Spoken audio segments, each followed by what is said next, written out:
మా లైఫ్లో మొదటిసారి ఇది. మా ఊరు వదిలి వేరే స్టేట్కి వెళ్ళడం. అక్క నేనే వెళ్తున్నాము, మాకు తోడుగా ఎవరూ రావట్లేదు. సో మ్యాటర్ అర్థం కావాలంటే వీడియో ఎండ్ వరకు చూడాలి. మచిలీపట్నం నుంచి చెన్నై వెళ్తున్నాము. చెన్నై ఎందుకు వెళ్తున్నామో ఏంటో మీకు రాను రాను అర్థమవుతుంది. సో ఫస్ట్ అయితే విజయవాడ వెళ్ళాలి. అక్కడికి వెళ్ళి చెన్నై ట్రైన్ ఎక్కాలి.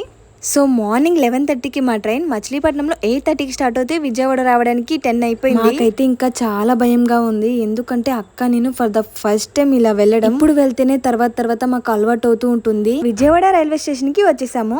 ట్రైన్ రావడానికి కూడా ఇంకా చాలా టైం ఉంది. మేమేమనుకున్నామంటే ట్రైన్ ప్రతి స్టేషన్ దగ్గర ఆగిద్ది, అక్కడ ఏమైనా ఫుడ్ తీసుకుందామని ప్లాన్ వేసుకున్నాము. కానీ ఏ స్టేషన్ దగ్గర ఆగదు, direct Vijayawada to Chennai. So ఇంకా ఆర్డర్ చేసుకోవడానికి టైం లేదు, అలానే బయటకు వెళ్ళి ఫుడ్ తెచ్చుకోవడానికి కూడా టైం లేదు. అప్పుడే రైల్వే స్టేషన్ పక్కన హెల్దీరామ్స్ కనిపించింది. అక్కడ నేను జీరా రైస్, అలాగే పన్నీర్ బటర్ మసాలా కర్రీ, అక్కడికి చికెన్ ఫ్రైడ్ రైస్ తీసుకున్నాను.